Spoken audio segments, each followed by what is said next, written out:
Dude, so here's what's bothering me about this fucking the election shit.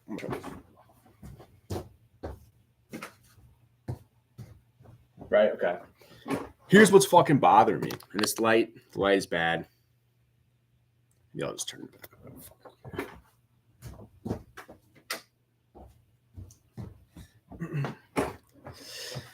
But okay, here's what's bothering me about that shit. It's like you gotta understand, like, you see Tulsi Gabbard and RFK Jr. are now joining. They endorsed Trump. They endorsed Donald Trump for presidency.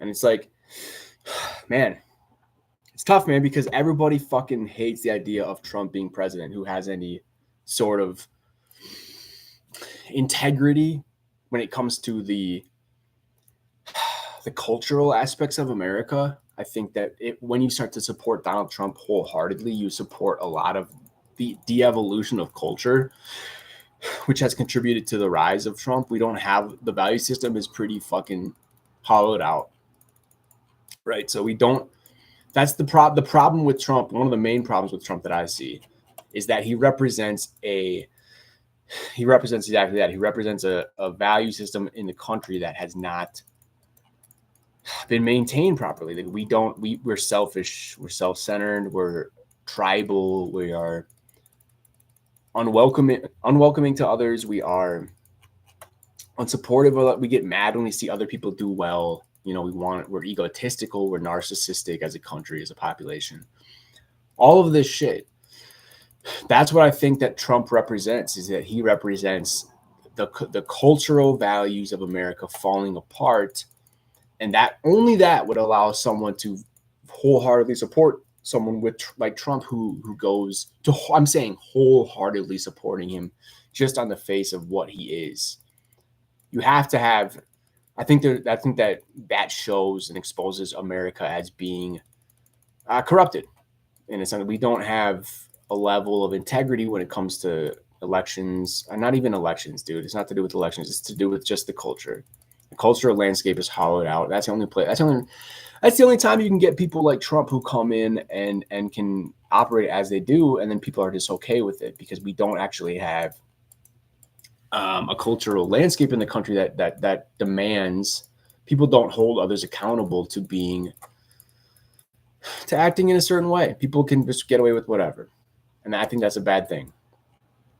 So that being said, so that's why I think Trump is a bad thing at all. That holds in itself all of the racial shit, all of the sexist type of shit, which, you know, I think is overplayed. That hand gets overplayed, especially now. I think I don't know. I remember in 2016, I've had very different opinions. I thought Trump was extremely bad. I was extremely upset about all of it. But I think that was at that time we were looking at the political system, and we were seeing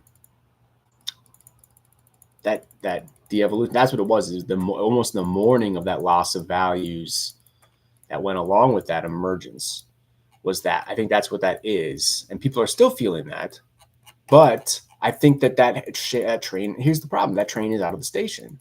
The train has left the station. We no longer have the cultural landscape. It died for everybody that day. The day that Trump got elected, I think that the people that were willing to vote for him were already gone. Right? They were already willing to sacrifice the values for whatever. And then when Trump won, I think that put everybody else in that same category as well. So we were put in a place where now the majority of the population has eschewed the cultural values which we held to define America, as it were, and we're left in this, you know, we're essentially deserted. We're left in a landscape where we do not have a cohesive cultural identity, and if we do have one, it's rooted in a selfishness that is so beyond the American ideals which we're purported to have, that it is reprehensible. If you're attempting to put these new values onto the American populace, which, you know, is valid at this point because it is what it is, but it's like if you celebrate that in any way, you have no idea of what this place is supposed to be, right? So that the fact that Trump exists is a stain on the culture. But it's not even a stain because it's an exemplification of the reality that exists. He is a symptom, not the cause. So this rotting of America has been going on for a long time, and Trump one day showing up and seeing that your blood work ain't running right. Well, that's been working in the background a long time, and Trump is just finally going to the doctor and seeing, hey, we're fucked.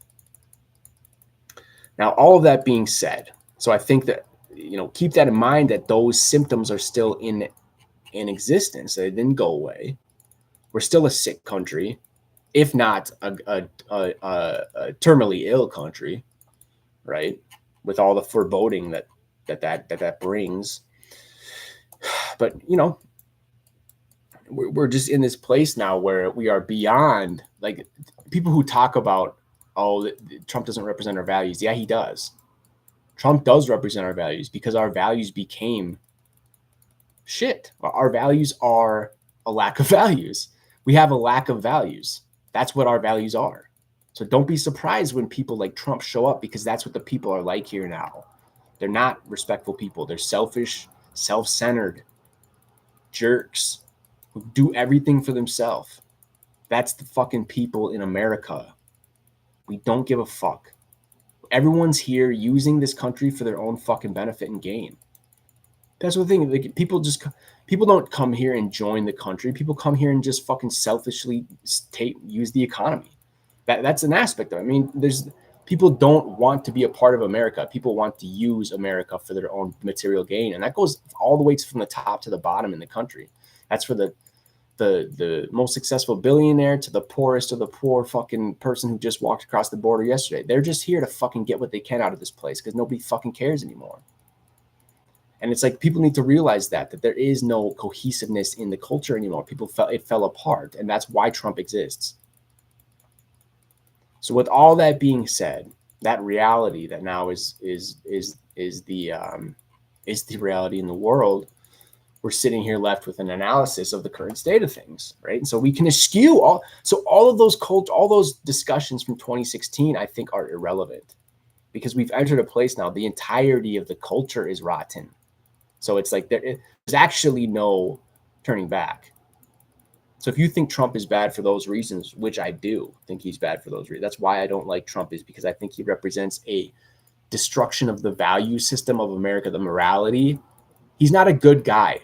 America is supposed to be led by fucking good guys. We're supposed to be honest, kind, respectful, strong people who have integrity. And he's none of those things. He may be strong, but he's not a good guy. He's a jerk. I don't want jerks to be leading us, but that's what we have now. But that's not Trump. That's what people get that wrong, is that's not Trump. That's the fucking country. That's what we are now. We turned into that. And so that's okay. So that's where it sits. And now people need to understand that. And now that we can look at it for what it is, so the country is what it is. Now we look at the existing establishment party in America. How do they play into this? Well, they're Americans too, right? So everybody in America is corrupted. The political elite are the most corrupted of all. They are. I mean, everybody knows they're bought and sold by the corporate oligarchs, the corporate state that is running the country essentially in a financial and economic sense. And they're pulling the levers of power, and the levers of power are a democracy corrupted. That's what we have. That's what we have. So the corrupt democracy, which is not a democracy, is something else. It's essentially an oligarchical structure in which let's be honest, and I know this is a buzzword and people don't like to hear it. It's a fascist structure. Fascism is defined by corporations are running the state, and that's what we have here.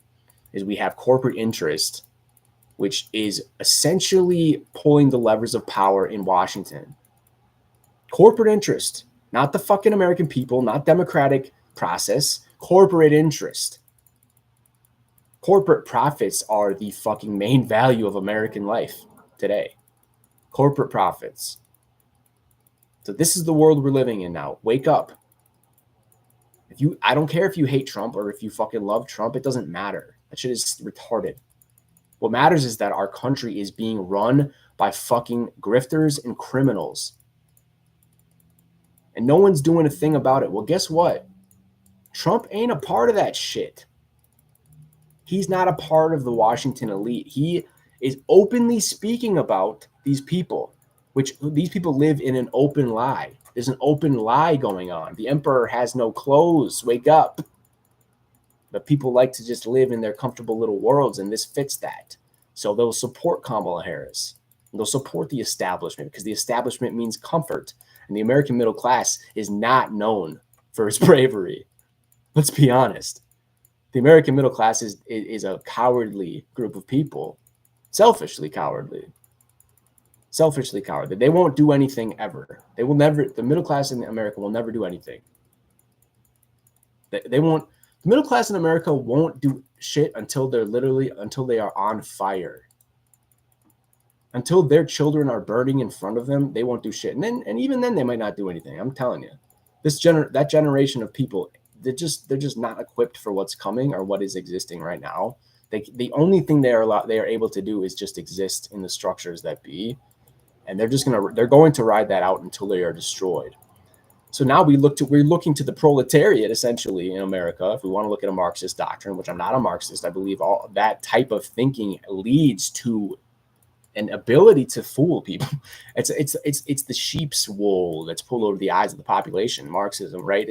Marxism is a way into power.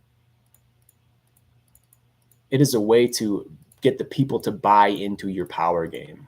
It's a structure of appeal, which, by the way, is exactly what Trump is. Trump is built on a structure of appeal, right? He's appealing to a certain group of people for a certain reason, so that he can get what he wants out of them. We call that fascism.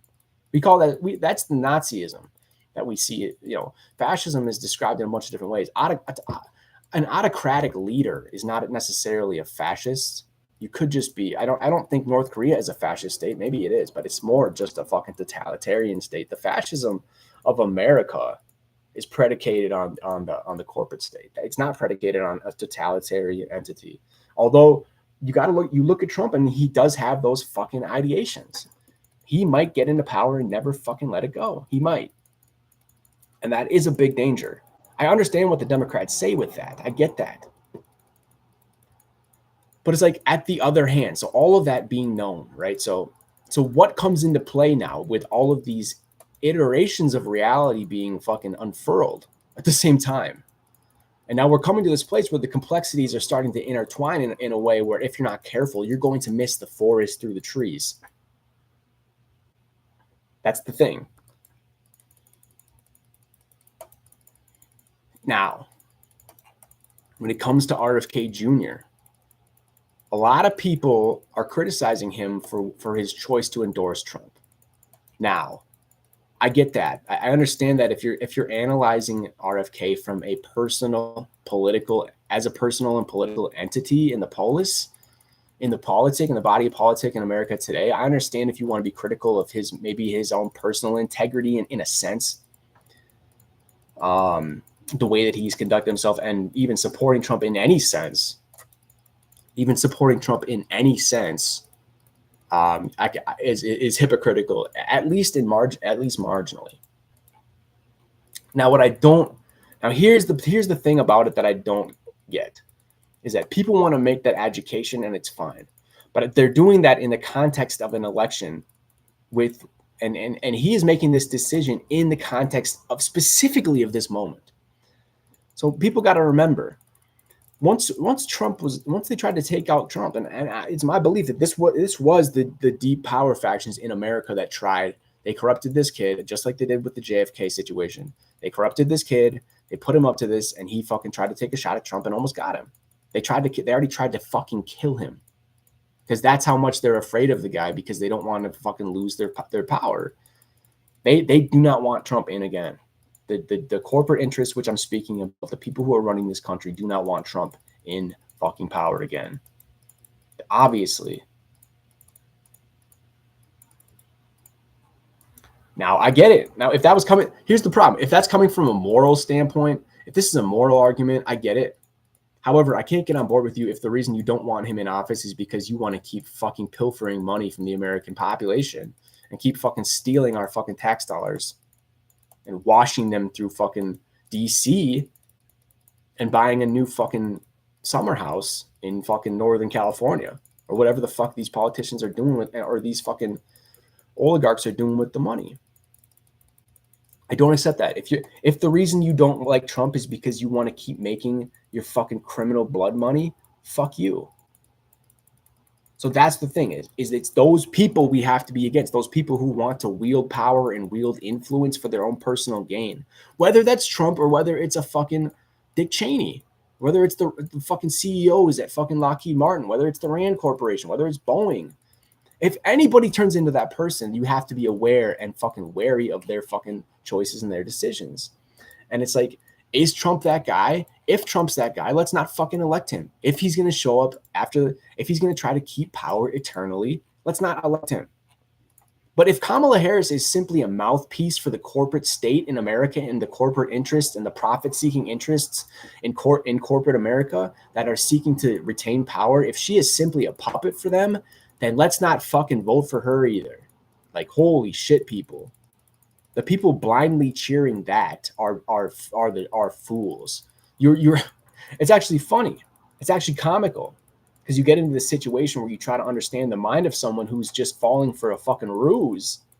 It's like, which of the evils do you want to support? The fucking big corporate interests, the fucking corporations who have bought and sold the American life and are fucking fucked up our culture for a fucking 50 years with their decisions in the 1980s, 1990s, offshoring the whole fucking economy, selling out the middle class for their own profits.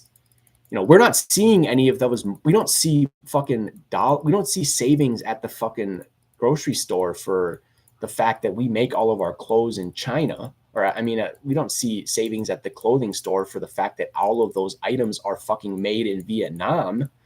The fucking only difference is every fucking dollar that they make, that they save on those labor costs are profit. Every dollar, every dime that was made when American manufacturing was offshored in the 1990s to Southeast Asia and Mexico, the only people who benefited from that, those savings are all profit. The fucking shirt is still the same amount. It's only because they can save money in their profits. They are making profit. That is why. And people who excuse that, they're fucking they're raping the third world.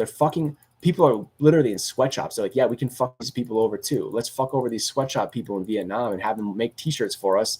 But then it'd be one thing if they were like, hey, these t-shirts will be cheap for the American people to buy. We're at least helping out our fucking fellow Americans. No. They're making money. All of it's a fucking money-making operation. This is what happens in capitalism. Unchecked capitalism leads here. And here we are. Now, with that in mind, you have to understand, and back to RFK, this becomes more dire. With Joe Biden running, it's a little different. I think it's a little more casual with Biden. Prior to Trump almost getting killed and prior to Biden dropping out, it was a little bit of a different race.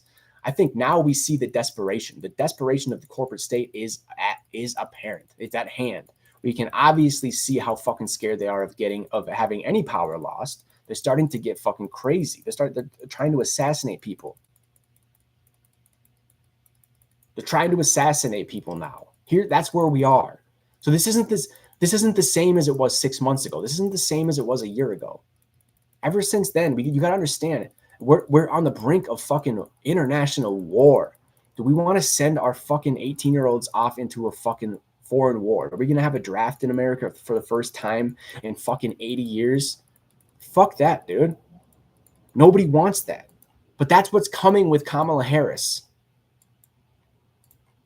And so you can see the decision-making by RFK start to become clear. That's why he did that. It's not about this is a different fucking world that we live in now. This isn't the same.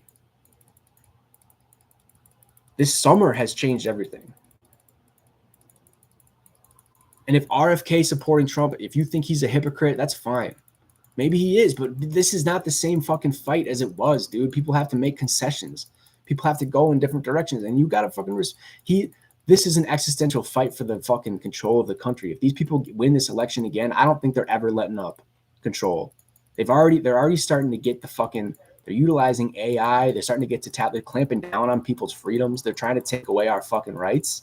They are. And if you think that's a right wing talking point, you're just part of the problem. You're part of the problem.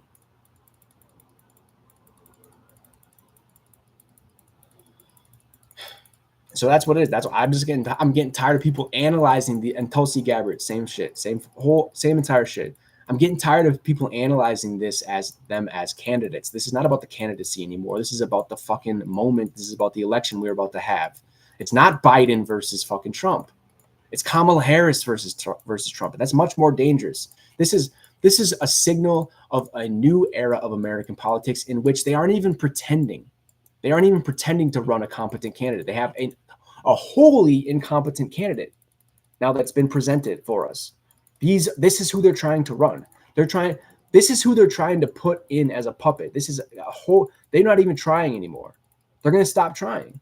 When somebody stops trying, that means they aren't even afraid of you. They don't even fear us anymore. They don't even fear the American people.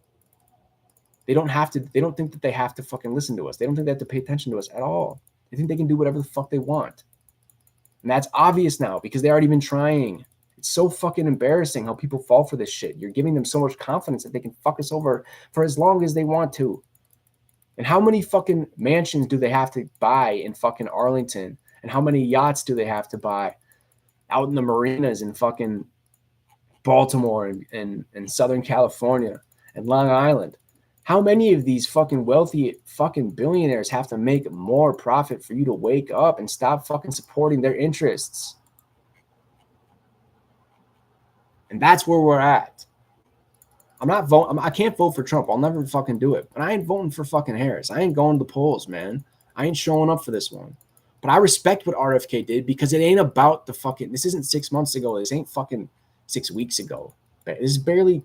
Maybe, okay, 6 weeks. This ain't even 6 weeks ago. We're starting to see how clear it is that they aren't even trying. They aren't even trying with Kamala Harris, dude. If you think that that's a good candidate for the country, and you're part of the problem. So that's it.